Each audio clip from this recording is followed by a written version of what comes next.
गणानां त्वा गणपतिगं हवामहे कविं कवीनामुपमश्रवस्तमं ज्येष्ठराजं ब्रह्मणां ब्रह्मणस्पदान शृण्वन्नोतिभिः सेदसादनं प्रणो देवी सरस्वती वाजेभिर्वाजिनेवते दीनामवित्रयवद गणेशाय नमः सरस्वत्यै नमः श्रीगुरुभ्यो नमः हरि ओम् ॐ साईश्वराय विद्महे सत्यदेवाय धीमहि तन्नः सर्वः प्रचोदयात् ॐ शान्ति शान्ति शान्तिः। Sai Ram Lin. Sai Ram Sharma. Sai Ram to all our blessed listeners. We are very happy to be with you again and to thank our beloved Bhagavan for another opportunity to speak of his glory.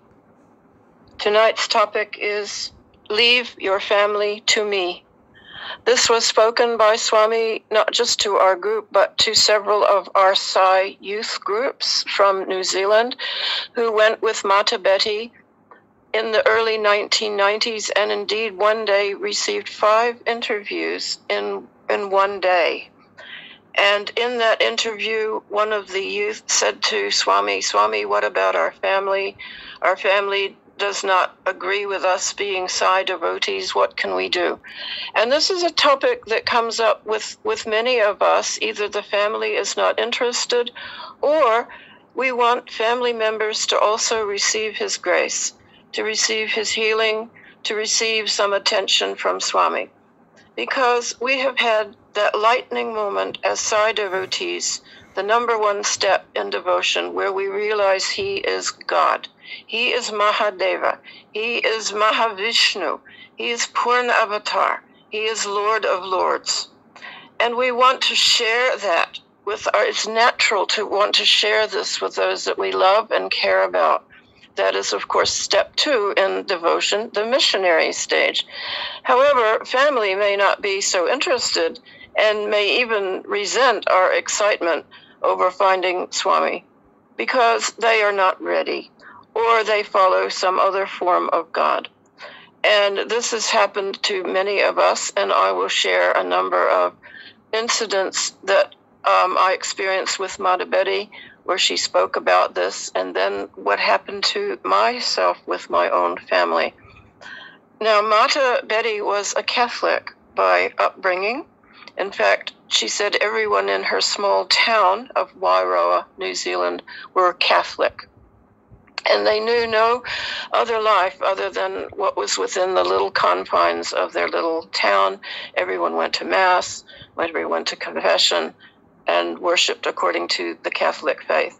When Mata Betty came to Swami, she realized that he was the form of God she had always been yearning for, and she became his most devoted devotee within a very, very short time. However, she could not speak about this to her family. Although she and her husband were devoted to Swami, they did not dare tell the rest of the family because, she said, back then in the 1970s, 80s, and 90s, they would not have understood.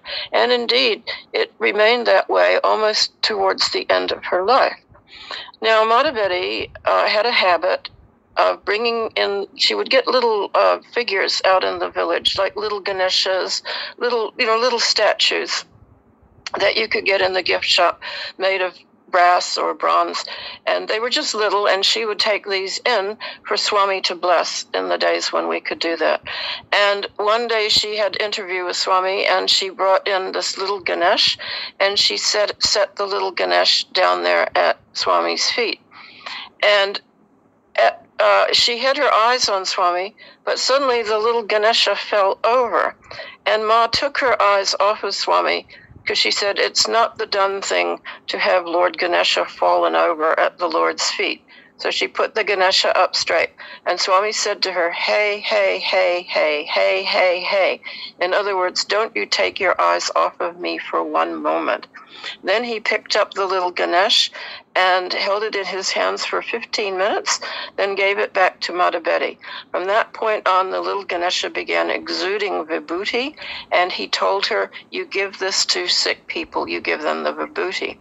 Well, when I would go to visit Ma in her home, I'd say, Ma, where's the Ganesh? She said, come into the bedroom. I keep him here in a little drawer because my family, if they saw this, they would not understand. And she would open the drawer, and there's the little Ganesha. The vibhuti is puffing off of him. The room is filling up with the smell of vibhuti. And she would always give me a little taste of this divine medicine. But she could not tell the family. It was only towards the end of her life she made a trip to see Swami, and she took along a younger family member. I think it was might have been a granddaughter. And she took the granddaughter with her to Delhi, and they had a front row. Swami was going past, and he gave them both Pad Namaskar.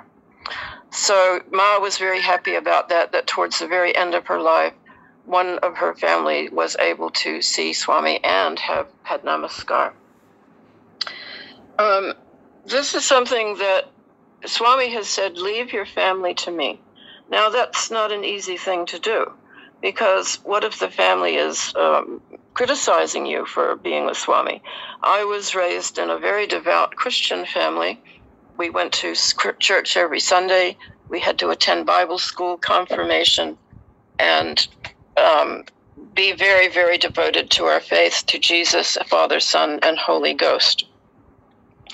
And my family were not happy when I started going to see Swami. In fact, I learned very quickly not to talk about it because they would either ignore me, change the subject, or let me know that they were not very happy that I was going to India and not pursuing my Christian faith. It was very hard to explain to them that I was holding on to my Christian faith, but still could be a devotee of Swami. And yet, part of me longed to at least hear my parents speak his name, because Swami had said once that it takes 100,000 lifetimes before we can even receive the grace of being able to hear his name spoken or to say his name, Bhagavan Sri Sathya Sai Baba.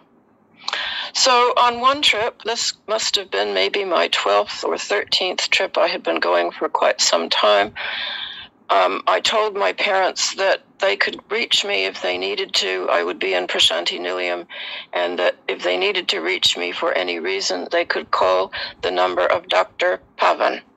Dr. Pavan was my neighbor, and he would kindly allow me to use his private telephone in case of emergencies back home. My parents were beginning to age by now, and I needed to at least have a phone number where they could reach me, because they worried about me terribly every time I went to India. And so I told my parents, here is Dr. Pavan's number. Only ring me if it is an emergency. And so I went about the day. I was happily going to darshan, having beautiful darshans of Swami, and thinking about my parents, how I wished that they could be more amenable towards Swami. Then that night, it was only a few nights after I had arrived, there was a knock on the door. Dr. Pavan said, your parents have called, please call home at once. I thought, oh no, something terrible has happened, someone is sick, I better call. So I went to the post office, which was very close by, and placed a phone call to my mom and dad. My mother picked up the phone and she said, Len, is Sai Baba there? And my heart leapt. My mother had said his name. I said, yes, Mommy, Swami is here. She said, he is there. Did you see him today? I said, yes, I did. She said, here is your father. He wants to talk to you. So my father gets on the phone. He says, Len, Sai Baba is there? I said, yes, Daddy, Sai Baba is here. I saw him today. It turned out that my parents had a neighbor who was from San Salvador. This is a country in Central America. And it turned out that this neighbor had a sister in San Salvador who was a Sai devotee. And the neighbor had told her sister, my parents' daughter is in Prashanti Nilayam with Sai Baba. And the lady in San Salvador said, oh, I have been praying to Swami for a Japamala. So my father says, Lynn, I want you to get a Japamala for our neighbor's sister. He said, by the way, what is a Japamala? And I said, it is 108 beads, Daddy. And he said, why 108? I said, because God has 108 names according to the culture here. Very good. He said, you go out and get it and make sure it is good quality, because my dad's a jeweler. So I did so. I couldn't believe I had heard both my parents say his name. And I was so happy. I went straight out to the village to a shop I know well and found a beautiful quartz crystal Japamala. I took it to Darshan the next day. Swami had given me front row, and he blessed that Japamala, and I was able to post it to my parents, who then posted it to the lady in San Salvador. See how Swami works. Here is this lady thousands of miles away praying to Swami for a Japamala, and Swami could have easily materialized one on her pillow or sent one to her in San Salvador, but no, he used my parents' neighbor and my parents and me to find this Japamala for the sister. And in this way, my parents softened a little bit towards Swami, because they saw how happy the Japamala made my neighbor's sister. What is the word? So configurated is this, using so many people, Swami, to satisfy this one devotee's intense and most sincere desire for a Japamala, and to be one that was blessed by Swami. I was so touched by this. Swami said that if there is just one devotee in a family, one true Sai devotee, he will take care of 7 generations before in that family and 7 generations to come. Who else can give us such a divine promise that he will take care of all of these ancestors and all of these descendants for 7 generations in each direction? Once I heard him say this, that was it for me. I didn't really need to worry anymore about family. Now, Professor Venkatraman once told me a beautiful story. As you know, he was Vice Chancellor of Swami's University, and then he became head of Radio Sai. And he often had dinner with Swami, was always walking with Swami in the last days as an attendant. And Raman said to me, you know, in the very beginning, when I was Vice Chancellor, I had many difficulties. And I would go to Swami and say, Swami, so-and-so is giving me a hard time. I'm having trouble with so-and-so. And Swami would be like my brother. He would say, yes, we will have to talk to that fellow. He is not behaving nicely. He said he was just like my older brother, sticking up for me. Yes, very animated, very conversational. As time went on and I moved on to other operations, I would still go pour out my heart to Swami, and Swami would listen more quietly, more like a father. And he would say occasionally, yes, I know. But he was no longer that animated big brother. Then towards the end of his life, and I would still be pouring my heart out to Swami, he wouldn't say anything at all. He would sit there like a wise grandfather, just listening and pouring out that love, pouring out love. Swami said, when I go amongst devotees, do you think I look at their bodies? And do you think when I go amongst their family, I look at their bodies? I see their souls. I see them, I see their past, their present, and I think, what should I do for their better future? Unfortunately, you look at me as the one with the body. Every time I speak, I address you all as Divya Atma Swarupala, the embodiments of the divine Atma. Do you think I do this simply to praise you or please you? You are all Atma, and that is how I see you all, even your families. I hope you have enjoyed this short talk on Swami and our family. We must always, when family problems arise, lay our family members at his feet. Pray to him, help them, Swami. We must not become overly distressed when families begin to have arguments. Swami would say, even when countries argue and have difficulties, it is but a family affair. We are all rooms in the universal heart. All the countries of the world are rooms in the universal heart.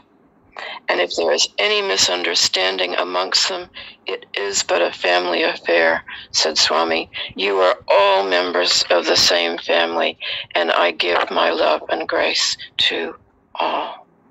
Om Shri Sai Ram. Om Sai Ram Lin. Om Sai Ram. Om Shanti Shanti Shanti Samastaloka Sukhino Bhavantu Samastaloka Sukhino Bhavantu Samastaloka Sukhino Bhavantu Om Shanti Shanti Shanti